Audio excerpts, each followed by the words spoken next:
প্রথম প্রথম পেজ খোলার পর আমরা না জেনে শুনে অনেক রকমের ভুল করে থাকি, যে ভুলগুলো প্রথম প্রথম আমিও করেছিলাম। পেজ খোলার পর আমরা একদমই বুঝতে পারি না কিভাবে রিলস আপলোড করে, কিভাবে বড় ভিডিও আপলোড করতে হয়। রিলস একদম সম্পূর্ণ নিজের ভয়েস দিয়ে দিতে হবে, রিলসে হ্যাশট্যাগ ব্যবহার করতে হবে, এটা আমরা প্রথম কেউই জানি না। আর সবচেয়ে বড় কথা হচ্ছে প্রথম রিলস আপলোড করার জন্য রিলসের ভিতরে নিজের ভয়েস দিয়ে রিলস তৈরি করা, এটা আমাদের সবার কাছে একটু আনইজি ফিল হয়। তাই আমরা বিভিন্ন জায়গা থেকে মিউজিক এনে রিলসের মধ্যে অ্যাড করে সেই রিলসটা ছেড়ে দেই। আসলে এটা যে আমাদের পেজের জন্য কত বড় একটা ক্ষতিকর, এটা আমরা প্রথম কেউই বুঝতে পারি না। যে ভুলটা প্রথম প্রথম আমিও করেছিলাম, অন্য জায়গা থেকে মিউজিক এনে নিজের রিলসের ভিতরে অ্যাড করে সেই রিলসটা ছেড়ে দিতাম, আর কিছুক্ষণ পর পর ভিডিওটা প্লে করে দেখতাম কয়টা প্লে হয়েছে, কয়টা কমেন্ট পড়েছে। আর এই ভুলগুলো করার পর যখন আমরা অনেকগুলো ভিডিও আপলোড করে দেই, তারপর অন্যের ভিডিও দেখতে দেখতে আমরা শিখতে পারি যে আসলে রিলসে অন্য কোনো মিউজিক অ্যাড করা যাবে না। তখন আমরা কি করি, সম্পূর্ণ ভিডিওগুলো ডিলিট করে দিয়ে আবার নতুন করে শুরু করি।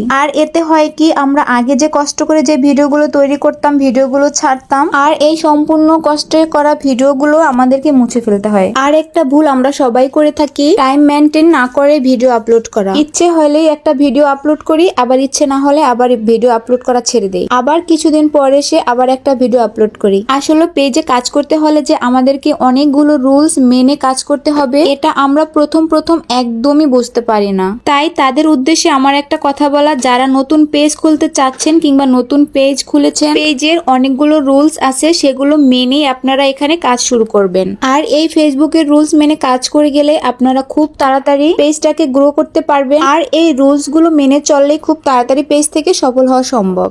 আর হচ্ছে টাইম মেনটেন করা। পেজে কাজ করতে হলে অবশ্যই টাইম মেনটেন করাটা অনেক বেশি জরুরি। প্রতিদিন 2টা কিংবা 3টা যে কয়টাই ভিডিও আপলোড করেন না কেন, প্রতিদিন একই টাইমে ওই ভিডিওগুলো ছাড়তে হবে। আর অবশ্যই নিজের ভিডিও ছাড়ার পাশাপাশি অন্যের ভিডিও অনেক বেশি সময় দিতে হবে, লাইক কমেন্ট করতে হবে। যখন আপনি অন্যের ভিডিওতে অনেক বেশি লাইক কমেন্ট করবেন, তখন আপনার পেজটা সবার কাছে যাবে আর সবাই আপনার পেজটাকে চিনতে পারবে, তখনই আপনার পেজের একটা পরিচিতি বাড়বে। আর সব গাইডলাইন মেনে যদি আপনি এভাবে কাজ করে যেতে পারেন, তাহলে খুব তাড়াতাড়ি পেজ নিয়ে এগিয়ে যাওয়া সম্ভব। প্রথম প্রথম না জেনে পেজে আমি যে ভুলগুলো করেছিলাম, আর এই একই ভুলগুলো যেন আপনারা না করেন, তার জন্যই আজকের এই ভিডিওটা। তো আপনাদের সাথে কথা বলতে বলতে আমার রান্নাটাও প্রায় শেষের দিকে। আমি আজকে রান্না করেছি সাগরের এই মাছটা। এই মাছটা দেখতে যদিও পাঙ্গাস মাছের মতো, তবে এটা হচ্ছে সাগরের মাছ। সাগরের পাঙ্গাসও বলা যেতে পারে, তবে আমি সঠিক জানি না। আর এই মাছটা বাচ্চাদের জন্য খুবই প্রিয় একটা মাছ, কারণ এই মাছটাতে কোনো কাঁটাই থাকে না। আর যে মাছে কাটা থাকে না, বাচ্চারা তো সেই মাছগুলোই বেশি পছন্দ করে। আর আজকের মাছটা আমি ভেজে রান্না করিনি, কারণ সাগরের এই মাছটা ভেজে রান্না না করলেই অনেক বেশি ভালো হয় খেতে।